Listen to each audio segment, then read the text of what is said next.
What is up, everybody? It is DJ Martini Midwest Reviews coming at you with another video for my channel. Today we have a really good one. We're taking a look at the DDJ-REV5. Now, this is going to be kind of a general, broad little review, tips and tricks, pros and cons, and my thoughts. It's not going to be in-depth, but I'll definitely talk about as many things as I can think of while I'm looking at the controller. And I definitely wanted to bring it to you. We'll talk about what I've been using. We'll talk about what you can use this for. We'll talk about some of its pros and cons, like I said, and give you a general overview of the REV5. It's not going to be totally in-depth, but a good review on the DDJ-5, and hopefully I'll have some new tips and tricks that maybe you haven't heard on some other channels. So thank you so much again for tuning in. DJ Martini Midwest Reviews. Please like, subscribe, and share. If this is helpful at all, I'm just here to help do that research for you so you don't have to. Give it to you as easy as possible, and then leave some links in case you're interested in some of the products that we talk about today. And other than that, man, I just want to say thank you all for the love, support, the community we're building with the Martini Nation right here on YouTube. And let's continue to grow. And I just want to say thank you. I love doing reviews, and that's what I just want to keep doing for you guys. And like I said, hopefully it's helpful to a couple people out there and they enjoy the reviews I do. Once again, I will get a little chatty on this video because it's just a basic overview. It's not going to be in depth and like page by page. But if you enjoy a little bit of chat and talking about some other things regarding DJing and not just a total review, then please stay tuned. But if you don't, maybe you want to move on to the next video because I will get a little chatty. Just my nature. All right. Thank you guys so much. And let's get into the review. We're going to go ahead and change view. And I'm going to go ahead and talk about a lot of the specs and, take a general look and talk about, all the great features on this controller. Quick features that I really want to say. Of course, like I said, this is a intermediate controller. I think it's about $1,200 right now. And like I said, it does have a 2-channel setup. It is a battle style where they have, like I said, if you had a record player turned, you'd have your play and pause here, and then you'd have your tempo faders on the side. So it kind of has that battle style layout, which I like. Some DJs don't, but I kind of prefer it. But I will also use some CDJ style as well, or normal controllers. But the battle style, it works for me. You just have to get used to it a little bit. I am used to the Rane One, so it did take me a little bit to get used to this, especially with the jog wheels, which we'll talk about in a second. But does have stems separation. It does have these mechanical jog wheels, like I said, 24-bit, 48 kilohertz on the sound card that's in it. Like I said, has great inputs and outputs that we'll look at here in a little bit. Does use USB Type-C for connection for the laptop. Does have a mag fader here, which works really good for the scratchers out there. Does have a sample volume knob, which I do like. And like I said, you will get the AC cord right here. You will get a USB Type-C cord, and you will get a quick start menu along with the controller in the box. So pretty cool there. You do get these massive jog wheels, but just something to know that if you have a light touch, you can actually move this and it's not picking it up. So if you have a light touch, just something to know. But if you put some good pressure on it,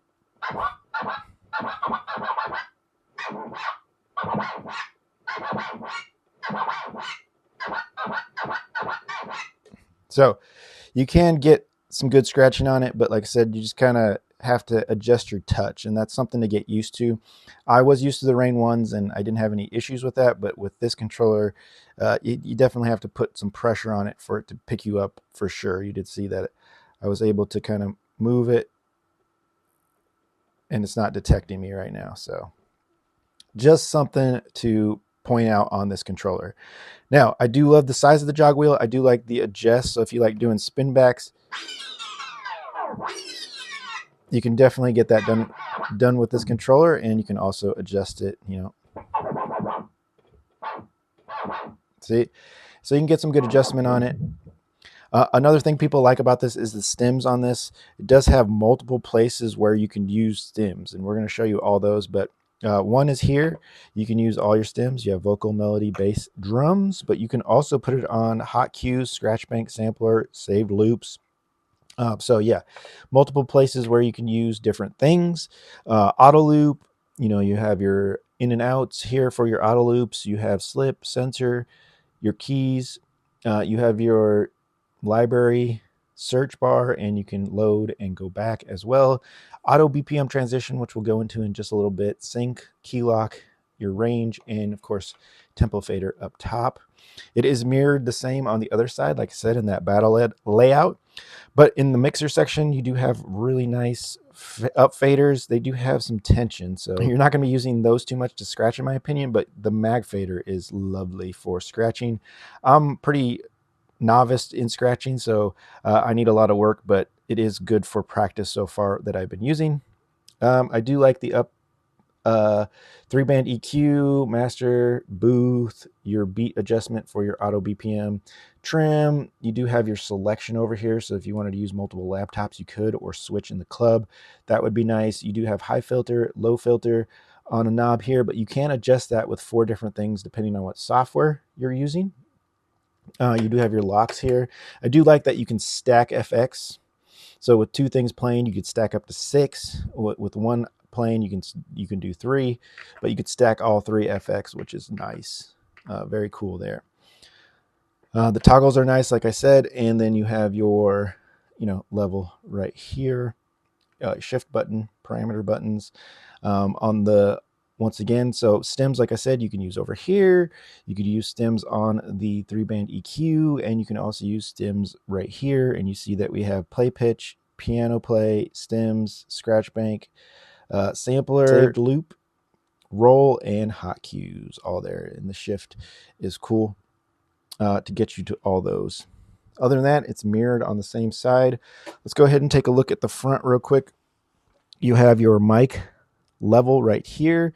You have your crossfader curve. You do have a reverse, and you can adjust the curve a little bit. Mic, like I said, you have low, high, talk over, on and off. And then on the end, you have headphones, your aux line in, which I do love. I do love having this extra channel, basically. But you do have headphones, 3.5, your level, and your mix gain. We can go to the back. Like I said, you will get in the box the power brick, which does come to a USB Type-C, which is cool. You have your microphones and your levels there. Combo jack and a 3.5. This is your auxiliary in to go into it, and to, if you wanted to hook up a separate little iPad or phone or something, you could, so you have extra music. And then here is your cord for your hooking up to your laptop. This is a different cord, not one you'll get one similar to this. It's just your basic USB. It's a little bit different. And then you have, standard XLR outputs here. You have balanced RCAs and XLRs as well. So very good connections and features with this controller. I really do like it. Go ahead and get into this real quick on the auto BPM transition. Like I said, I'm not a Serato DJ user. I'm kind of more of a virtual DJ user, so this will be a little bit different for me to beat match on, but software, so I'll do the best I can. But the auto BPM transition, you hit select, we can 1, 2, or 4 bars. We can select, I want to come in on 2 bars. You can also select like a multiple layers. So if you want key lock on, or an auto loop, you want a loop on there, or you want to take out, say you want to take out like the bass, you'll see that it's going to, once you hit play, it's going to make that transition go from 80 to 100 BPM, and it's going to take out the bass. So it's going to do multiple layers, which is kind of cool. Now, you still have to beat match, so I'll still have to come in when I want to on the other side, but it's going to do that in, relatively 2 bars, and then I can come in exactly on the 2 bars or whenever I want. But yes, it's going to raise that BPM. So I'm going to try to do it exactly on the 2 bars. And so let's go ahead and start this song.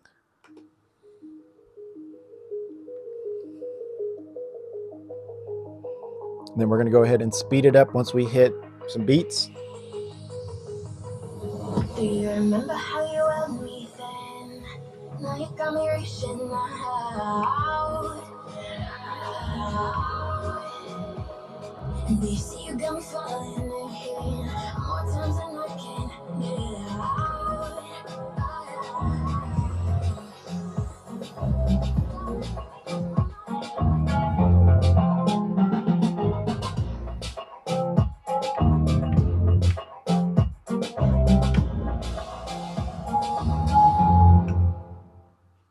All right. So you see how it is really cool. So I was able to do some FX. I did the transition. Luckily, that came out pretty decent.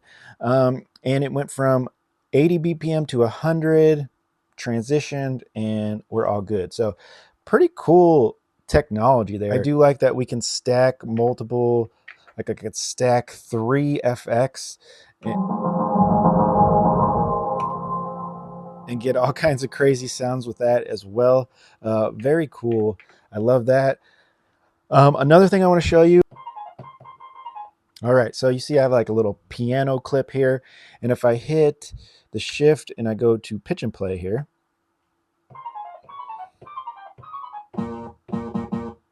and that, so we just have it on the side here.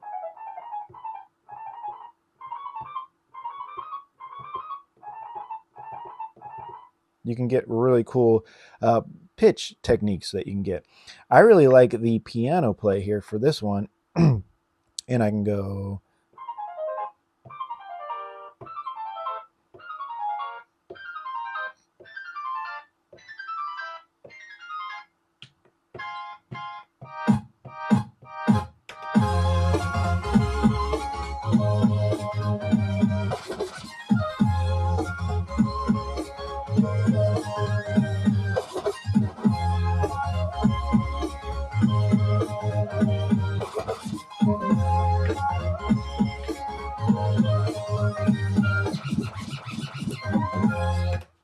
So pretty cool. I like the pitch and plays and the different things you can do. Now I probably wouldn't do that in most of my gigs, but as a mobile DJ, but I just love playing with that and the practice that you can get just collaboing different sound effects and the piano, the tune, the keys, the pitch and play. Yeah, you can be really creative with it. So it's very, very cool. All right, guys, I do want to go ahead and give you my pros and cons and then talk about a couple of the softwares and a couple of the extra controllers that you can get at the same price point. All right, guys, let's wrap this video up with some pros and cons and also talk about some other controllers if you think they're close and what you guys would do. So pros and cons on this bad boy that I put together was it's mobile and light. I love that about it. So it's 13 pounds.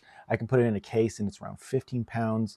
I have a soft case for it, which I'll link for you guys if you're interested, but I love the weight. It's really mobile, really portable. Has all the hookups and inputs I need. So love all that about it. The auto BPM is really fun to play with, along with the piano play and pitch and play are all really cool little options that you can play with. So I do like that.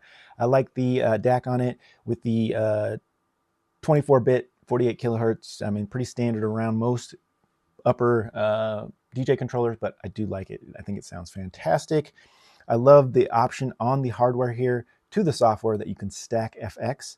So I can, do that. I kind of show you some examples of that. Really fun to do. And it's cool that the hardware works really good with the software. So very cool there. And I love the last is the third channel. Like I said, if you are a mobile DJ, a third channel is so important.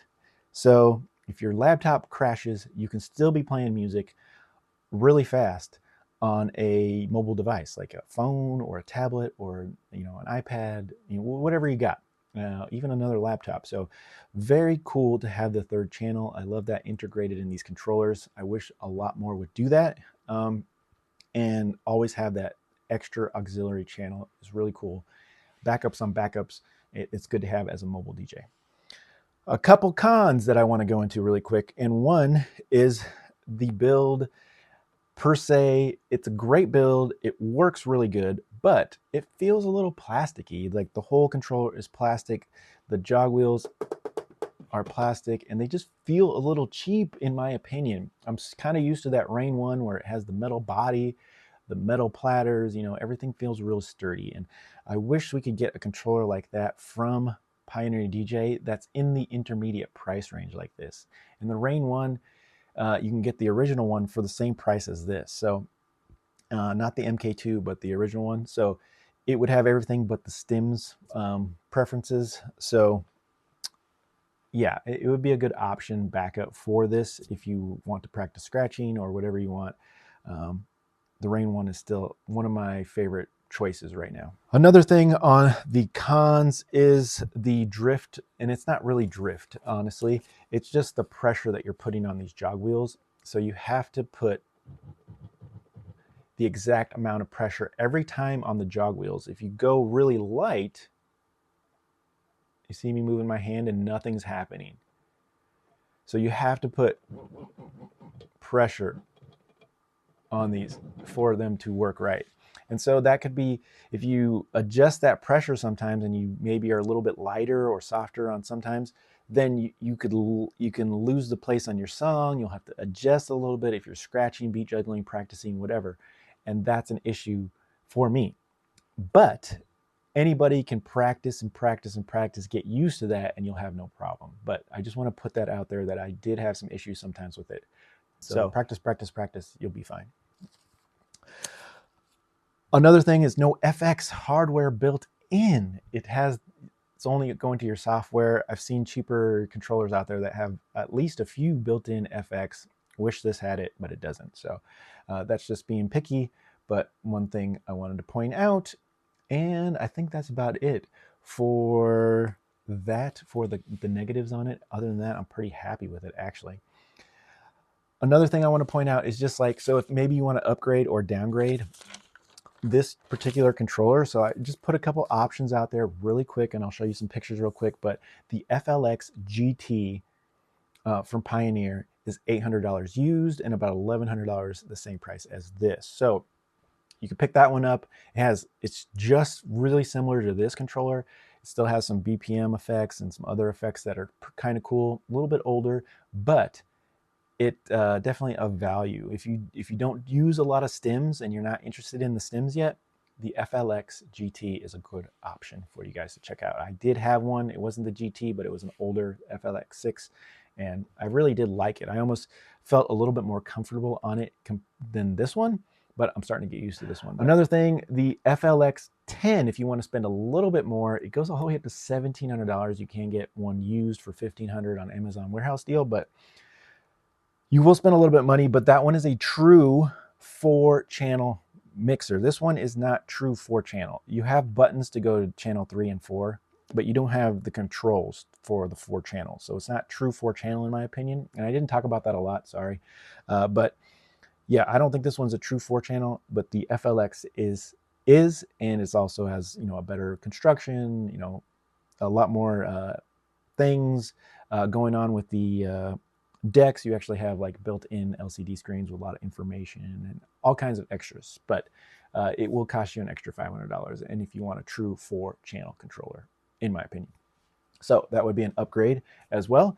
And then another kind of upgrade is the REV5, which reminds me very much of the Rane MKIIs. You still have the stems, you still have metal platters, a big metal controller, feels good, all that kind of stuff. Those are very similar in my opinion. But I think the Rane ONE MKII is a little bit cheaper than the REV5, but it would be kind of very similar to check both of those out if you're interested in a metal body, moving platter type things with screens and all kinds of cool things in them. So yeah, just other options out there. Final thoughts, I give this controller 2 thumbs up. I really like it. I'm getting used to it. Super light, super mobile, works really good with Serato DJ Pro, Rekordbox, and Virtual DJ, and it's mapped correctly. Like everything works just like it should, which really surprised me. So I'm happy that it works with all those softwares, especially Virtual DJ, because that's what I use actually. And yeah, I'm super excited to have it. I'm probably going to hold on to it and keep practicing on it and see what else comes out in the future that maybe I can get my hands on. But I think this is something that I can hold on to for a while. So let me know what you guys think in the comments. Is this worth it? Is this a good mid-range controller, or would you guys rather move up to some of the other ones that I talk about? Or maybe you guys have some cheaper ones that you might want to talk about as well. Throw them in the comments. Let me know what you guys think. Let me know if you guys have any other pros or cons on this. And yeah, just let me know. Talk about it. All right. Thank you so much for tuning in. DJ Martini Midwest Reviews. Please like, subscribe, and share if this is helpful at all. And I can't wait to see you on my next video or tutorial. Catch you guys later.